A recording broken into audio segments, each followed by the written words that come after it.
na nra wa na belief krata yi ebrem a chese Johnson na Boachi amankwa cham ye kraso no san ya bakuma hini Obrikum traditional area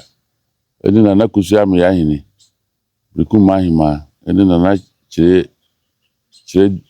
yebu adate acting president Obrikum traditional council na Kufi Asante Krobia candidate for mahini na paper na chere ni say na Boachi cham asem du ko no me de Johnson atuso nti ye de we na ba paper na me de chere wi book no lie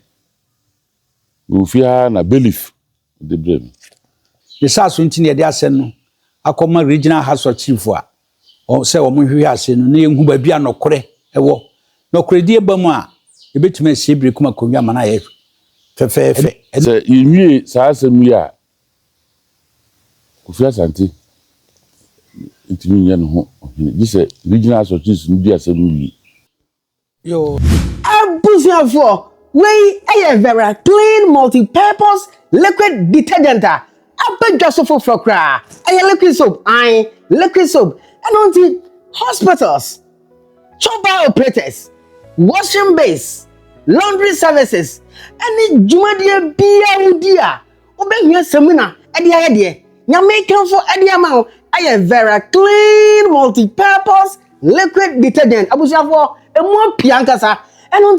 wodi ka kire bi go niam so a ebeba urosa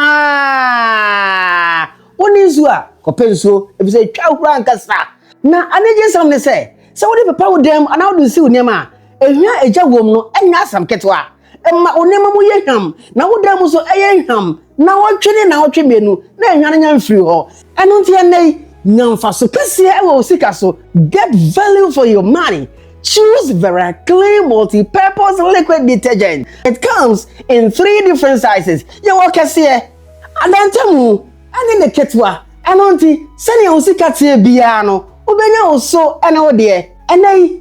run a promotion. Auntie, ya boss say, very clean multi-purpose liquid detergent, dear. And panemani, na enema mu yehwam, na etia ni sawa. Fenamba di this way. Now what's the Jody 0542 558926 and 024 04 5752. Very clean multi-purpose liquid detergent. So we to akoton and o to the bako e bona da form at the mount. And on the about time way aba at the amamo. Very clean multi-purpose liquid detergent. Etia de so. Yo nanan Obrikum man Ghana man mamu nyina chi ya seda kese mam utwedi ampon ammo ho ban nananum ye hia ha no pa ya mepese de ekoso Obrikum ahensi ni nyina ho no yi na di mamo kire mekire mo mamu hu na ni nyina ye ndokra amma asenu na masabre ye da so te ho a ye nya ahene ye di nka no ntam ka ba mu oba panyini ba hema etu manim se eye kraso nyine me mabusua eye kiredi abo asefo yabi uniye enya de hye ntam ka ba mu ma ye de ko otumfo ho otumfo tunipa ma hwehwe nsannum aka ko na were se ye bebu ase no ma ye hu ba bi anam otumfo to nsa me ye koya asentia ofre kraso nyine obeka kire me anse kraso nyine ye de sikronkron na ohima akra no no wofa no in fact se sade ya na chesen se o me hu se bia na ohima ye no enye nokore ana se udifo enu bia na yante ho hwe yo ye ya no se ohima mfa ni nuamra obo ni dini asese odini nua na besi akonwa so sabi nokore na adinti se ye nyina no ye de ase na kodane regional house of chief awo sunwan ena na ye hwe animu ye be sebo yenya ohima ni nua omo ba mprensa selare yenya no ene eye nradue ena court no de nkrata abetitare Obrikum court ahimfie ene miamia bebre se nyame ya adoma o ma hye dadu ne nan 14 days na awotwe mienu omomfa mu aye mra ti mabrekumman na adehye nyina Ghana man ma te se ye twensa tam no so na ye kwa omokwa de besi bia no mabrekum man aso ate na ye koso abusuane adehye no metranse na yenyi nipa no mu baako mfa no kom atren konwa e baaye no idi be na nsa e kon nenan na ohima enka hwe etimi manipa ko ho mitu na chiame eye brekum man hene chiame achiam hene chiame tabri chiame ata jamfi namde adehye ne baako kan ho omukoya afedie no bo sese ni okan ya ne se eye kuraso hene meni mabusua eye nana kiredi abo asefo nana kwakunsia asefo ye nyina ye fransefo yesande ase no kodan otumfo anka ho hwe yesaso ntini ye de ase no akoma regional house of chief o se wo hwe ase no na yenhu ba bia nokore ewo nokore die bamu a ebetuma ase brekum akonwa mana ye fefefe enu ntina no pai ye hia ha me de to brekum anim ama mu nyina mahu de ekọ nti me da mase ya men kam ho yo mene brekum konti hine osahene asoma agimansa bi am tosu mi osanye sanase hine mene brekum konti hine yo me da mase emse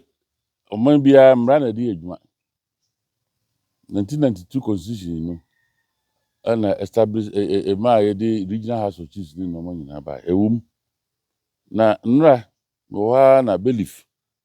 ede kata yi ebremi a chese Johnson na bwachi amankura cham ye kraso hino san ya bakuma hini obrekum traditional area ede na kusu am ya hini brekum mahima ede na chire ye boadate acting president brekum traditional council na Kofi Asante Krobia candidate for mahini na be panan de chere se na bwachi cham asem du koye no mo de Johnson atoso nti ye de we na ba paper na mde chire wi book no lie ufia na belief de brem na se na mu nyina mu nim no brekum Brun region ye she Brun regional house of chiefs se ukudi asem Supreme Court kwa na yo hina di bi ma da sebre udi bi mi no the regional house nso na dey register akra betena aba brekum the regional house dey paper ba na chese di mu ifise omu na aban sihye mu no omu hwe ihimfo ne yensem so di we ba Johnson ya chese paper ni nyina na ye kan se yenwie sa asem wi a Kofi Asante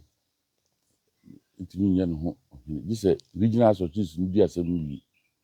nti so we solicited the year me de minima belief no kire me no o kire mase no na me ka kire wi nti se ibe wi sa asem wi no bia nya no ntimi nya no ho brekum adi se wi asem no ade ba ko amu ni se eno de me nka ho so chiefs aba no we are a contempt of court if you say Kofi Asante din na wo paper yi na okopaja de a na okọ ho a na usu regional house of chiefs no ehye sunyana se brekum nhye region bia se ka sunyane nti se sunyane ka se menya ntimi nye nti no me de sa de no mo ye ne kwanso mpese me kire brekum man nyina se wa obeko bia no contempt be chiw if say ye da betetare ho se ye ka asem no wie na ne ba bia beto no ade de ntimi ye nti me de se na de paper ya bremi nya de a kwada mesi ahimfio because regional register the letter we buy from the buy senka content no chese ye be introduce Kofi Asante se brekum mahini ochina na letter ya bayi brekum ni bi abeko bi akọ a because bekum ohini bia abekọ no ukonya wasem a me nkọ ho fi say ye hye sunwa ase ye hye ba bia ase ka sunwane we are directly and the regional house of chiefs e wo sunwane because na ewura dase bre nya me fa ne cleanse o win supreme court case no sunwane na epaja no ansa na oba bekum because in the 1992 constitution it say bibia e fa hensem no emfa regional house bi any baby aka bron bekum ye bron regional house of chiefs this say me letter ba me kire acting president say be yi a ontwa meeting if you say ohini bia obekọ ho no ye kire contempt wo regional house a me anka say osahini de if you say briko bibia e fa Kofi Asante ho the sa suit ya brem no bibia e fa Kofi Asante ho fa na hinsem ni normal no nya de ame me di akiri kusi say regional house no obi wi asem no dia na aye nti na mesre acting president ni say me pa ne chew say na be ya onya asem no meeting no ntwam kusi say regional house ebe ma ruling regional house no ruling ya ende na kwa no mada o bi say kaka furuma hwan e ka ma dampan regional house no ye untimi ne hine untimi ni man hine abra regional house of chiefs wusunwan no am green light we dey sana ni nti na make akire bekum man say wo me family anya adwuma if you say sebi o so here itakrade Ghana ni Cote d'Ivoire oil baby etu oil no manso bi ba ho ya fa sika ni twa he ekọ world court na Ghana di ebem basa bia mai mo me fa rule of law nya adwuma se paper ya dey abayi wa odi takasi bebusu bia no odi so at your own risk me dey abram nura ni ntimi nkọ meeting bia fa bekum ahinsam no kankan Kofi Asante ese peja no Kumasi de ne ba hunsem if you say letter na invitation na acting president de ba no treasure mi say ye be yi Kofi Asante a kire bekum traditional council no na ye dispute ya ba nti